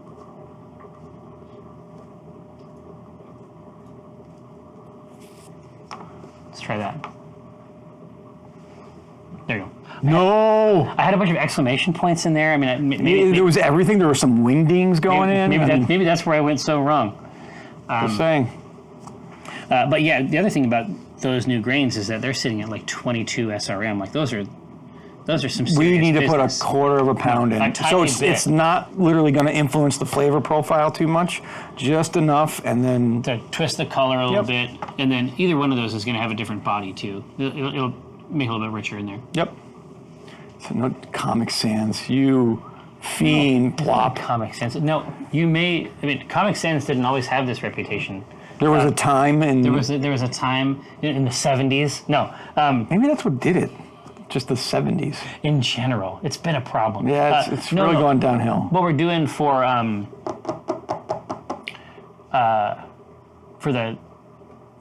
the font now in the strip is a Blambot. I think it's Blambot Casual. But back in the day, the first strips actually have their Comic Sans because you're making a comic, and then you use Comic Sans, and then everything's great. That's amazing. That was literally the entire thought process in 1998. I love that the font has the word casual in it. Like I love when I see shit like that in fonts. It's true. Dude, they want a touch of this Caravienna. I think Super interesting. we should Okay. give it to them. It's running away with it, so we should do it. Let's see what happens. Add grain. For clues for me, my favorite typeface has always been Secret Service Oh, typewriter. caramel. Yeah, okay. Which one? Secret Service typewriter. Oh, Whenever I have a new machine, I always put that True Type font on there. nice. It's So hot shit. Good if stuff. here's the fun part. You know, give it a twist like Chubby Checker. Fuck yeah. So if we bring this You brought down, the other one down. yep, we're gonna bring that down, and we're gonna put just a quarter of an ounce or of a pound Yeah. into this beer, and it brings us right to about 5 on the SRM scale. Show me. Show me more. So That's close. So nothing. We're at 3.6 originally, and then it brings us up another point almost. For just a quarter pound. Mm-hmm. So does that mean you can toss in a little bit more Vienna malt and get us there? Like even closer? Doink. Yeah, we're done. Done. Oh God, see, A+ would drink. Yep. Would drink again. And there it is. Here, so obviously we got to kick it over to Mike and his boy here very shortly, but we have time to. What's that? Mike will not be streaming. No stream? Break. Oh, was it ever break? Perfect. Oh. Then that means we have plenty of time. So let's figure out from our palette of noble hops, what is the cool choice Right. to come in and give this what it deserves. So let's. What? Okay. You just mentioned Mike's name, dude. and my speakers are. Josh, you invoked him. He got invoked. Let's see if we can. I want to show every noble hops. Wait, maybe it's broader. No, I want to see if there's this. Let's see. Yeah, I like that. I want to see if there's. I want Noble to hops for everybody. European beer stuff. Yeah, but I want to see if we can Oh, show here. everybody. What are the 5 noble hops? Right. Beersmith has the answer. I just want to show everybody and see if there's a good description for each one. Because we haven't really gone through these. Exactly. And, kind of in depth. And that's true. Like we've pushed them. Yeah. To be sure, but we've never used Spalt. No. Not once. We got close. It was on the list, but we didn't select it. So our good old friend Tet. Well, yeah. You know how I feel about Tet. I mean, this is fantastic. We've used this, God, how many times? But also specifically with Velvet Cape, Velvet Rope. Velvet Rope, yeah, Velvet Rope, and it was almost night and day Yeah. when we switched the hops around. And this is going to give us that really spicy, earthy flavors. What was it? Like, what spice was it? I mean, it was basically like the taste was like the idea of spice. It's like handed down from the gods above. No, This exactly. is what, like a vine. yeah. You just grew from the heavens Yeah. and then drooped down onto the earth. But it's like, what was the? It wasn't cinnamon. It wasn't exact, right? No, and that's the thing. Like, it's very hard to. Cinnamon or cardamom, but it was a sweet, rich spice flavor. That was just. Like, again, this was like 2 years ago that I'm thinking of it now. And I had an experience with this dumb beer that I still think about with affection. But that's the main character that it has. So the floral, slightly spicy, but I would say that depending on the rest of the beer, that slightly spicy can be very present. Exactly. Now, when we think of this traditional beer, a Helles, it's always in the Saz category. 100%? Not 100%, but it's one of the main go-tos. Look at this. So it accounts for nearly 2/3 of hop production in the Czech Republic, which is where this shit happens, right? So but what are the notes? Yeah, so earthy spicy. and spicy, but this is going to be more mild than the Tet, right? Yes. It's going to come in and just... Tet has a little bit of vim. yeah. Think AFL going into acid for Tet. Exactly. Think Saz is kind of going to be more of... AFL doing homework in junior high. Exactly. Just chilling. It's not really as bad. I'm not selling it well. But what the fuck is Spalt? Spalt? So this is fantastic. Think of, that dank flavor that you always smell when you're opening up the hop bag? Yeah. You're going to get that much more with Spalt. It enhances the hop, the strong characteristics that we get whenever you open up. That we think of as a classically hop. Yeah. So look at this with a strong. Is that what you mean? The strong noble hop aroma. Oh, is that what you're discussing? Yeah. So it's got mild, slightly spice, and so it seems like it's in the Tet school. But don't think of it more as this is going to give us this is when we say earthy, this is going to go very earthy. Okay, and help me out with what does that mean? If I had it, then I could explain. God, this is like one of those. Coffee, we wine, yeah, whiskey. we don't have a way to describe it other than earthy. Is it more of a texture or a weight as opposed to like a flavor? Is it a presence? In the same way that like mouthfeel, mouthfeel is not specific in any way. We just say that you have a feeling in your mouth. So is that what they mean by earthy? Kind of, yeah. I mean, you're getting more grassy flavors, right? Okay. So it's vegetal. Bingo. Okay, I got you. I know what you mean with it. I know what you mean by that. Hey. Hi. And one of my favorites is Hallertau. Of course. This is just amazing. It is so floral in its character. And there's so many great variants too. But it's floral and spicy. So think about that. But think grassy, florally is really where this Hallertau comes in. And so it seems like it's emphasizing the floral aspects, which can honestly be really good.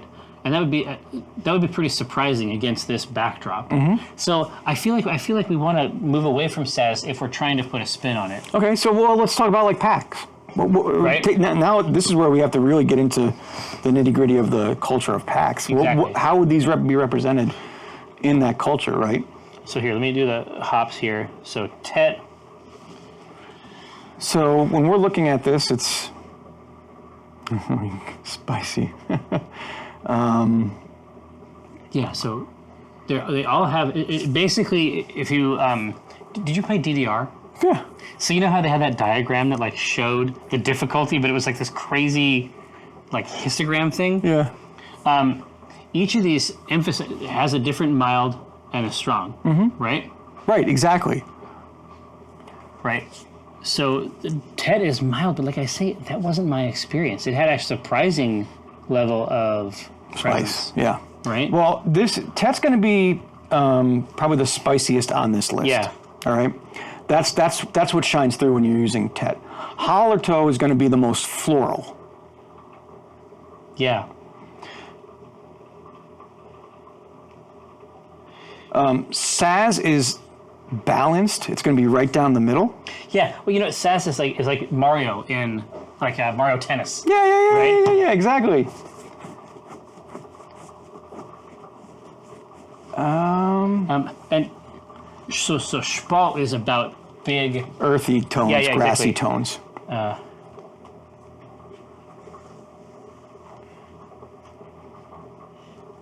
Spalt for Earth. Yeah, I mean, this is very like I feel like we're creating our spell list. or Right? I something. feel like we just avatared the shit out of that. Yeah, exactly.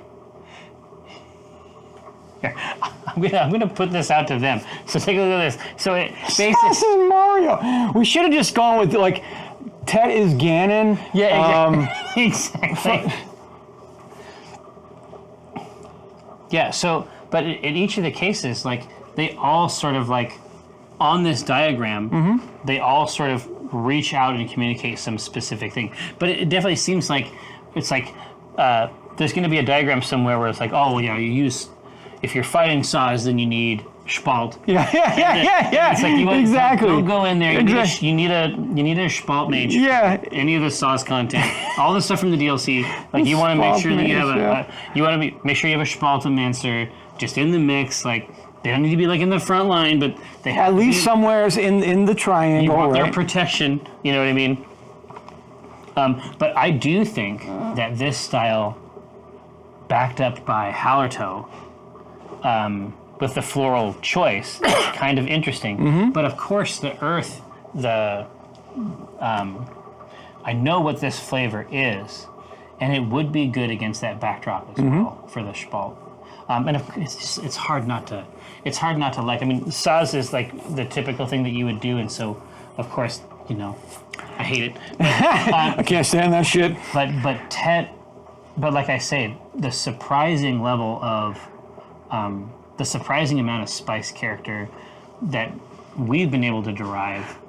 And who knows? God, who knows if we just had like a very funky bag of Tet? It could be like Could have been. It could be like a Dr. Jekyll and Mr. Hyde. It's Yeah, like right. There's just something fucked up. It like wasn't even Tet. No, yeah. We're gonna go back and we're gonna be like, wait a second, we used the wrong hop the whole time. And it's just like, it's going to be a whole thing. Polaris again?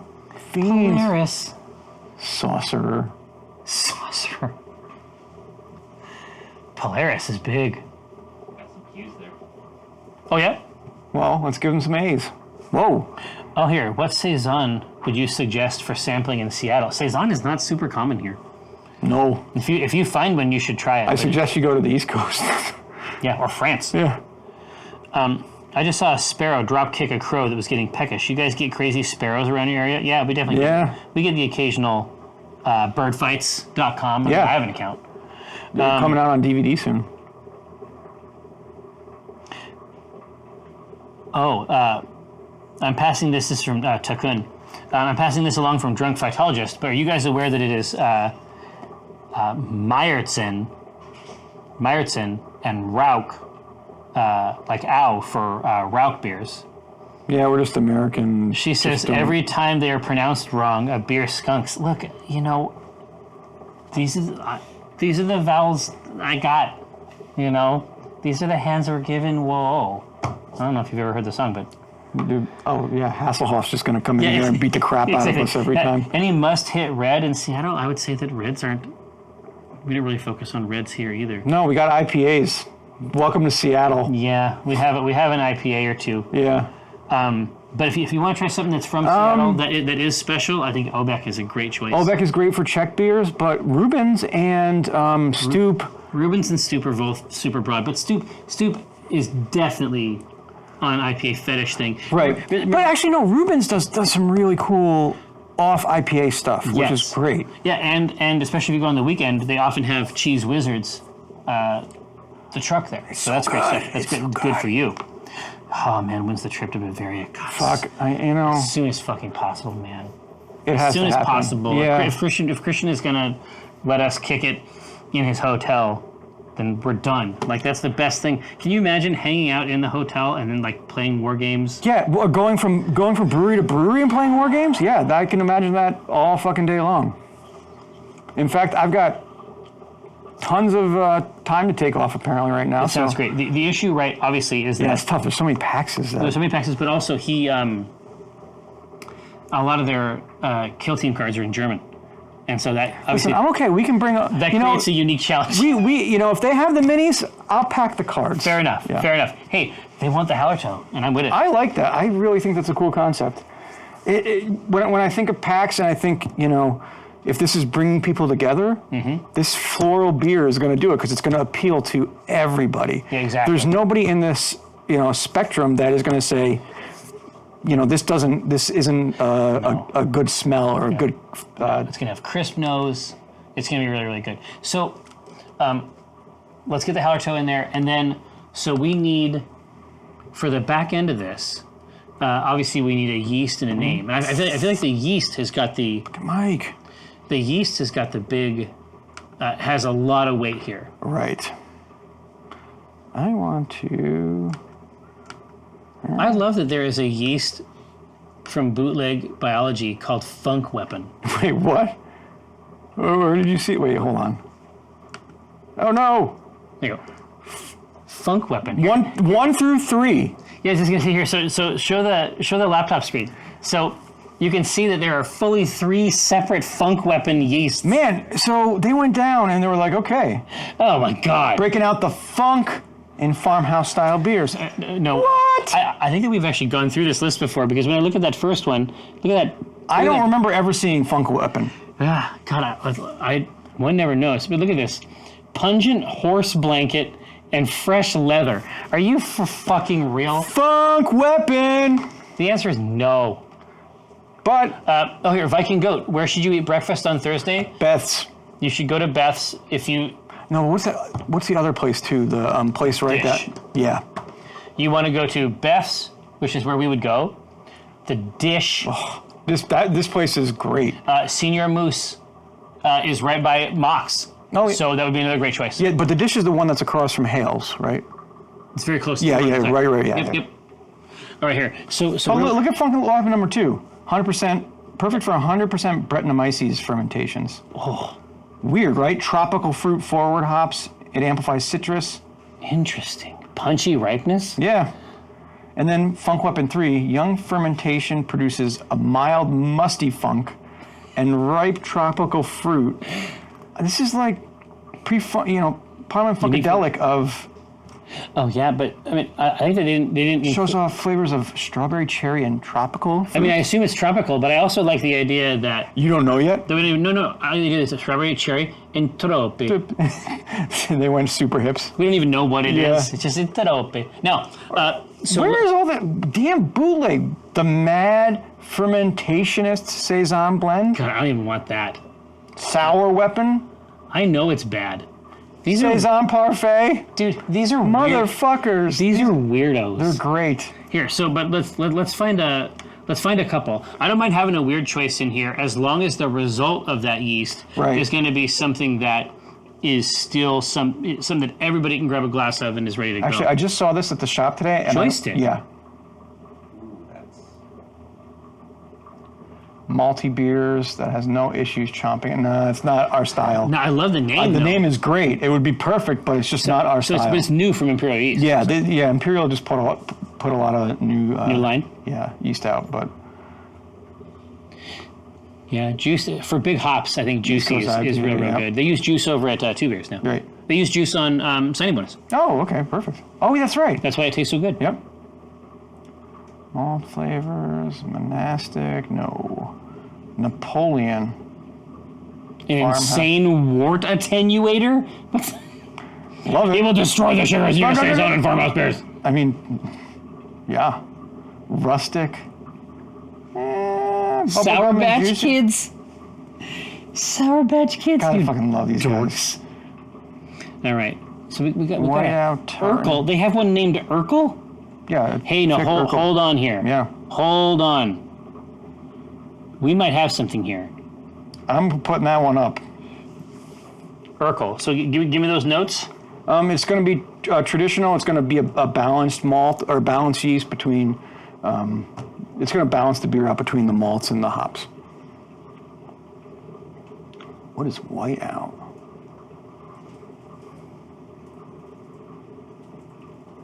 Spicy and phenols? Nope. All right.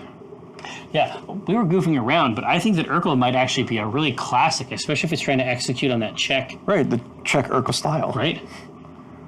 Oh, it's Urkel. Yeah. I thought it was like Urkel Like from... Steve Urkel? I thought it was like Urkel. Okay, Also, it would be pretty funny. I just caught up. I'm doing good. Welcome to the show. Yeah, hey, I'll be your host. All right, so where else are we going? Now, I think White Labs did a really good Southern German lager yeast. Yeah, Do you see it? yeah. Did I miss it? There we go. This is going to bring out the malt and a flavor in the beer. Yep. I've used it before. Really, really fun stuff. Yeah, Southern German for rich malt. And given the malts that we have, that's going to be real tasty. Yeah. Right? So should we drop a third on them? Yeah, I'm just going to do the classic German lager. Oh, yeah. Because or the Bavarian lager. Full-bodied, rich malt. This is just going to be your traditional one that's going to make the beer just taste fantastic. We really have no losers in this combo.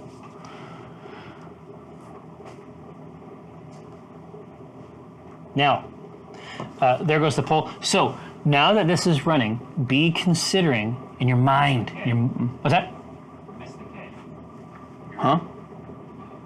Oh, Uriel. That's an angel. Yeah. This is an angel yeast. Yes. It's a yeast from heaven. It's actually Urkel. Like Pilsner Urkel.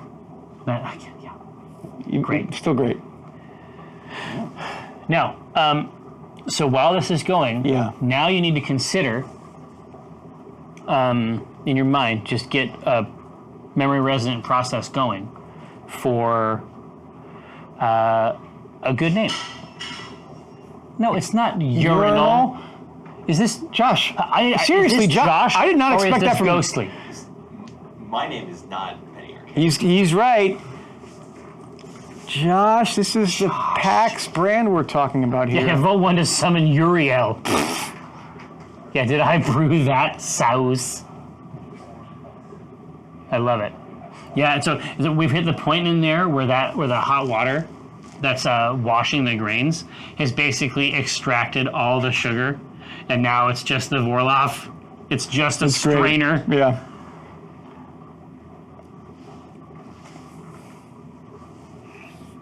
Ooh, interesting. This is They want to summon Uriel.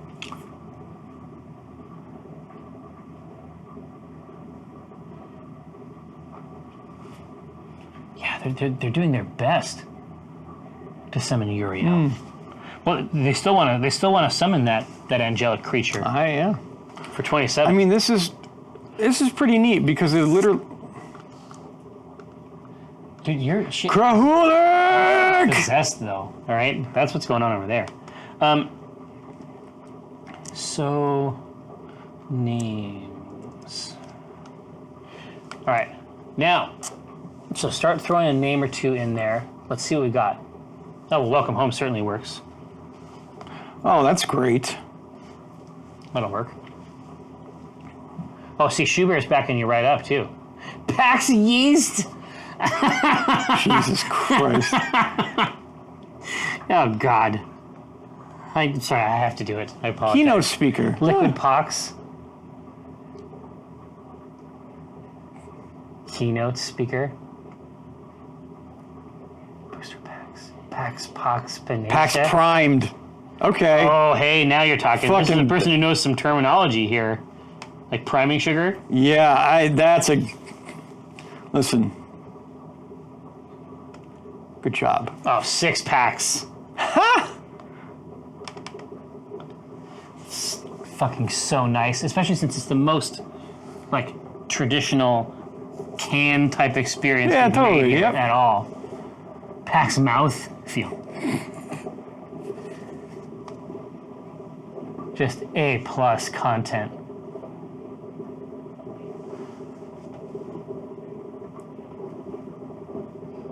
Pax Oh, fear not. Oh, yeah, Rico. well- Pax East is in there. Yeah, it's some A+ shit up here. I'll grab a couple. Yeah. This is the polar opposite of Pax Pox for sure. Yeah.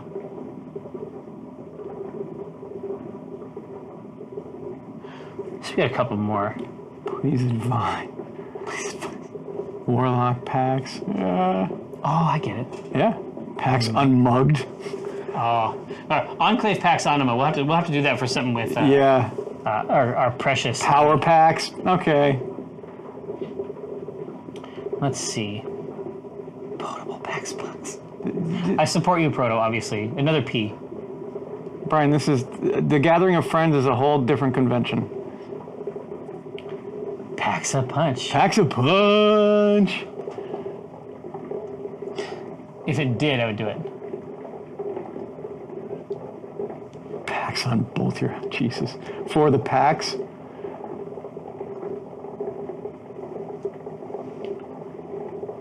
Let's try this. But no, Brian, Gathering of Friends is good. I actually put one in there. Pax Tactics? Fantastic. It works on so many levels. Yeah, we may have one already, though. I think we might have something solid in there. Yeah, so... Wow. I thought Pax Prime was going to nail this one. Well, they're all very good. Oh, I know. So, I'm just saying. So this is... Here, so... Josh, I'm going to take my microphone off real quick. Are you going to put it up to the bubble? Yeah, so you can hear it. Can you hear it now?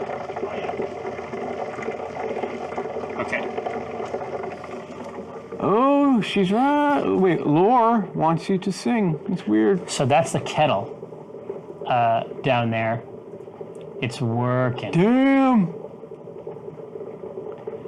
Yeah, Welcome Home works. It's just solid content. That's what it is. Now, whisper in the left microphone. Yeah, maybe not. Well, hey, listen. I think we might have something good here. So we gotta put this one. We gotta put this one together soonish. Give it a try. While there's still some warm air, we can take it up to the patio. Try to get that thing working. Gathered friends, thank you so much for coming and hanging out with us. I think that Welcome Home will contain our affections for one another with ease. We're going to go on a little break now. There's not any game dev stuff. I was misinformed. But once 3 o'clock rolls around, we are going to check out the Shovel Knight game for a sponsored stream at 3. It's going to be me. It's going to be Patrick. It's going to be Dora, and it's going to be Dabe. It is a board game about battle between Shovel Knights on a board that scrolls as you play it. So after each turn, you move the whole board this way, remove a piece, and add a new piece out in the front, and then you all engage in a boss fight together. I'm legitimately excited that they're in. I've been wanting to do something with Shovel Knight for a while. So that's coming up at 3 o'clock. But until then, take care of yourselves, and we'll see you soon.